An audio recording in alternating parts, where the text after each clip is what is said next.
Hello guys, welcome back to my channel. Here Shivani. आज इस video में हम बात करेंगे कि डोमेन किस तरह चेस करनी है आपको। वैसे मैं आपको बता देती हूँ, एक वेबसाइट बनाने के लिए सबसे पहले आपको एक वेब होस्टिंग लेनी पड़ती है एंड देन आपको एक डोमेन लेना पड़ता है। मैं यहाँ पे वेब होस्टिंग नहीं ले रही क्योंकि मेरे पास पहले से ही एक शेड वेब होस्टिंग है। अब मैं आपको बता देती हूँ एक वेब होस्टिंग क्या होती है और एक डोमेन क्या होती है। बेसिकली जब आपको एक घर चाहिए होता है तो आपको सबसे पहले क्या नीड होती है, आपको एक लैंड की ज़रूरत होती है जहाँ पे अपना घर बना सको। तो जो लैंड होता है ना, बेसिकली वही वेब होस्टिंग होती है। तो एक डोमेन के लिए सबसे पहले जो इम्पोर्टेंट होता है वो वेब होस्टिंग होता है। तो आप पहले वेब होस्टिंग लेना, देन डोमेन आप ले सकते हो। तो मेरे पास वेब होस्टिंग है पहले से ही शेड वाली, जिसमें 10 वेबसाइट एक ही पे आप रन करा सकते हो। तो मैं यहाँ पे नहीं लेने वाली। तो इस वीडियो में सिर्फ हम डोमेन लेना ही जानेंगे। तो चलिए आगे देखते हैं।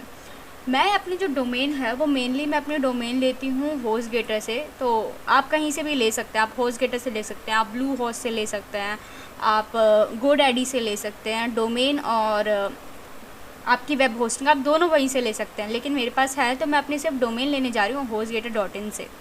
तो चलिए आगे देखते हैं। अब देख सकते हो कि अब आप जब किसी वेबसाइट पर जाओगे, मैं होस्टगेटर पे आई, अब गोडैडी पे जाओगे तो अब वहाँ पे भी आपको एक सेक्शन मिल जाएगा डोमेन का। तो आपको डोमेन वाला सेक्शन देखना है। मेरे को यहाँ पे सेक्शन मिल गया है। तो डोमेन के अंदर आपको दिख रहा होगा डोमेन रजिस्ट्रेशन। तो डोमेन रजिस्ट्रेशन वहीं से करी जाती है।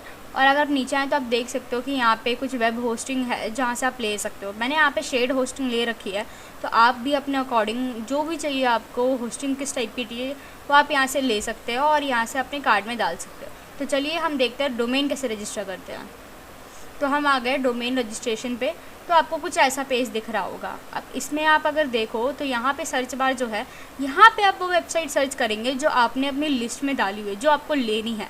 मैं आपको सजेस्ट करूँगी कि आप अपने जब भी आप डोमेन ख़रीदने के लिए जाएं तो आप कम से कम 5, 6, 7 एटलीस्ट एक रखिए, लिस्ट रखिए, ताकि एक अवेलेबिलिटी ना हो तो बाकी की अवेलेबिलिटी आपको मिल जाए। तो मैंने भी यहाँ पे अपने पास कुछ 5-6 पहले से रखे हुए हैं, क्योंकि मे भी ऑप्शन हो जाता है कभी कभी हम जो लेना चाहते हैं वो पहले से कोई ले रखा होता है। तो अब आगे बढ़ते हैं। तो आप देख सकते हो नीचे कुछ एक्सटेंशन है, .com, .in, .net, .co, .in, .co। ये कुछ ऐसे एक्सटेंशन होते हैं जो बेसिकली अलग अलग साइट के बैक पे लगे होते हैं। जैसे इस पर आप देखो hostgator.in लगा हुआ है, तो उसी तरीके से ये अलग अलग वेबसाइट्स के लिए यूज़ होते हैं। जैसे मैं आपको दिखाती हूँ होस्टगेटर का ही, hostgator.com। .in लगता है इंडिया के लिए और com लगता है यूएस के लिए। अभी आप यहाँ पे देखोगे जो hostgator.com है वो यूएस को प्रोवाइड करता है। जैसे आप प्राइसिंग भी देखी होगी, आपने डॉलर में थी। तो .in इंडिया के लिए मेनली प्रेफर होता है। ये मीन नहीं कि आप सिर्फ इंडिया वाले ही देख सकते हैं, ऐसा नहीं है, वो हर कोई देख सकता है। बट इंडिया को देख करके, .in को देख करके पता चल जाता है कि इंडिया की है। तो इस तरीके से कुछ एक्सटेंशन जो होते हैं वो दिखते हैं, मतलब आप अपने अकॉर्डिंग ले सकते हो। दूसरा एग्जांपल मैं आपको दिखाती हूँ amazon.com और .in का। .in पे अगर आप जाएंगे और कोई भी प्रोडक्ट पे जाएंगे तो वहाँ पे आपको इंडियन रुपीज़ दिखेगा। तो वहाँ पे जो स्ट्रक्चर होगा वो इंडिया की वेबसाइट के अकॉर्डिंग होता है, जैसे .in का।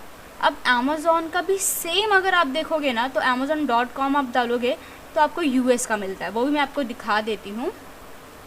अभी मैंने यहाँ पे डाल दिया amazon.com, सब वही था, बस पीछे का एक्सटेंशन चेंज हो गया।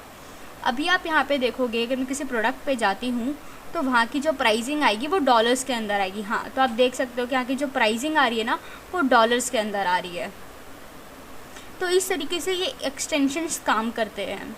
और अगर मैं बात करूँ, अब आप ना इनमें से कोई सा भी एक्सटेंशन ले सकते। कभी कभी प्राइसिंग भी डिपेंड करती है। मान लीजिए आपका बजट कम का है बस स्टिल आप अपनी वेबसाइट रन कराना चाहते हो, तो आप ना अलग अलग एक्सटेंशन में से कुछ ऐसे होते हैं जो बहुत चीप भी होते हैं, तो आप उस एक्सटेंशन को ले करके अपना काम स्टार्ट कर सकते हैं। जैसे biz आप देखो यहाँ पे प्राइसिंग उसकी कम है, तो इस तरीके से आप कम से भी ले करके अपनी स्टार्टिंग कर सकते हैं।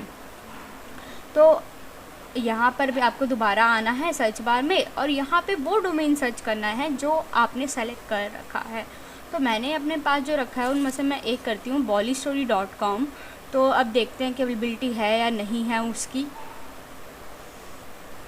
तो अब आप यहाँ पे देख सकते हो सर्च हो रहा है और यहाँ पे आ चुका है कि bollystory.com जो है वो अनअवेलेबल है।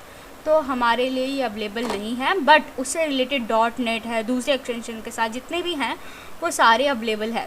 और यहाँ पे प्राइसिंग लिखी हुई है, ऐड टू कार्ट आप डायरेक्ट यहाँ से कर सकते हो। और पॉपुलैरिटी भी आपको दिखा रही है कि ये वेबसाइट पॉपुलर है, आप लेंगे तो बेटर है। तो मेरे को ये सब नहीं लेना है, जो मेरे को चाहिए था वो मेरे को अवेलेबल नहीं है। तो मैं यहाँ पे दूसरा डाल रही हूँ जो मैंने अपने दूसरे सर्च के लिए रखा हुआ था, तो मैं वो यहाँ पे डालने वाली हूँ, जो कि है मेरा bollypur.in मैं डालने वाली हूँ।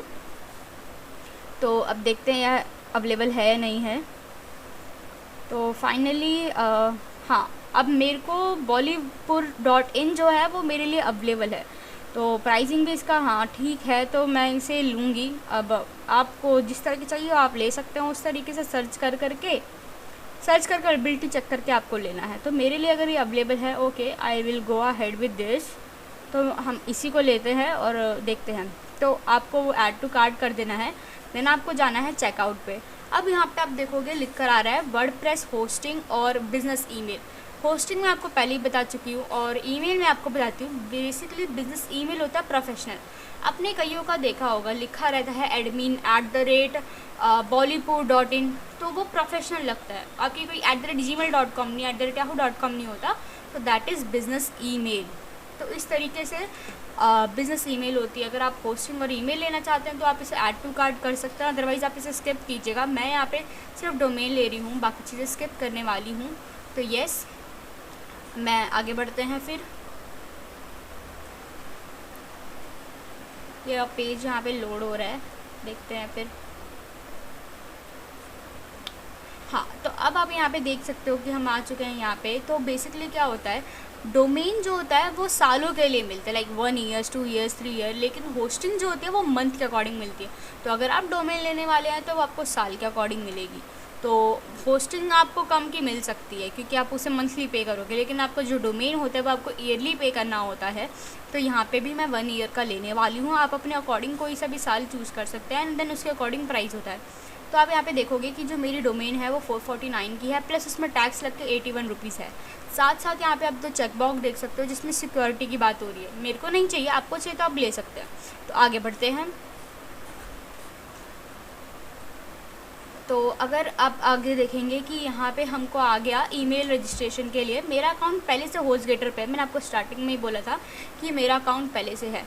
तो यहाँ पे तो मैं अपना लॉगिन कर लूँगी, लेकिन आपको यहाँ से अपना पेज क्रिएट करना पड़ेगा, अपना अकाउंट बनाना पड़ेगा। तो आप देख सकते हो यहाँ पे सोशल मीडिया है। आप सोशल मीडिया से आजकल तो डायरेक्ट लॉगिन हो जाता है, आप डायरेक्ट लॉगिन कर सकते हो। अदरवाइज़ आप भी नॉर्मली अपना मैनुअली फिल आउट कर सकते हो। तो यहाँ पे मैं अपना अकाउंट खोल लेती हूँ। अरे सॉरी थोड़ी सी गलती हो गई, and let me do it again. तो आपको भी एक बार अपना ईमेल बना करके ऐसे लॉगिन कर लेना है। लॉगिन हो जाने के बाद मैं आपको बताती हूँ अगला स्टेप क्या होगा आपका। यहाँ पर आप देख सकते हो कि मेरा पेज लोड हो चुका है। आगे आपको क्या करना है, आगे आपके पास पेमेंट ऑप्शन आ जाएगा। आप चाहे क्रेडिट कार्ड से ले लो, आप पेयू से ले लो, पेपाल से ले लो, आप यहाँ से कोई भी ऑप्शन कर सकते हो। इवन यहाँ पे बैंक बैलेंस, अकाउंट बैलेंस पर अगर आप जाके देखो तो जिस तरीके से आपने अमेज़ॉन का देखा होगा कि अमेज़ॉन का बन गया कि आप अमेज़ॉन पे कर सकते हो, तो उसी तरीके से होस्टगेटर भी आपको एक अकाउंट बना के देता है जिसमें आप पैसे ऐड करते हो, डायरेक्ट वो आपके अकाउंट होस्टगेटर के अकाउंट से कटते हैं। तो मेरे पे अगर आप देखोगे तो अकाउंट बैलेंस में कुछ बैलेंस आपको अमाउंट दिखा रहा है। तो मैं जो अपनी पेमेंट करने वाली हूँ वहाँ से करने वाली हूँ। आपको जिस मेथड से करनी है आप उस मेथड से अपनी पेमेंट कर सकते हैं, एज़ वेल एज़ गुड आपके लिए जो बेटर हो। तो मेरे पास इतना बैलेंस है और मेरा जो टोटल अमाउंट है वो 530 का है। तो मैं यहाँ से अपनी पेमेंट कर रही हूँ। तो मैं अपने बैंक से अपने अकाउंट से ही काटने वाली हूँ। आप जो प्रेफर करें आप उससे कर सकते हैं। तो चलिए आगे देखते हैं। तो बस और क्या करना होता है, बस ऐसे ही डोमेन खरीदनी होती है। याद रखिएगा, डोमेन आप लें तो अपने डोमेन के नेम में वो कीवर्ड ज़रूर रखें जो आपका नीच है। मेरा मानना है तब आपकी वेबसाइट जल्दी रैंक अप करती है। तो वो आगे वाले वीडियोज़ में आपको बताऊँगी कि आपको किस अकॉर्डिंग अपनी वेबसाइट का नाम लेना है। तो वह हम आगे देखते हैं। अभी इस वीडियो के लिए तो मैंने आपको बता दिया कि किस तरीके से डोमेन लेना है। इनवॉइस आपके मेल पे आ चुका होगा, तो इस तरीके से आपको भी अपना काम करना है। तो आपको भी इस तरीके से अपना डोमेन लेना है। आशा करती हूँ कि आपको वीडियो अच्छी लगी, और अगर वीडियो अच्छी लगी तो चैनल को लाइक शेयर सब्सक्राइब ज़रूर कीजिएगा क्योंकि ये बिल्कुल फ्री है। और अगर अभी भी किसी को कुछ डाउट है कि वेबसाइट कैसे लेनी है या फिर डोमेन कैसे लेना है, डू कमेंट में बिलो, मैं हर किसी का रिप्लाई ज़रूर दूंगी। तो थैंक यू।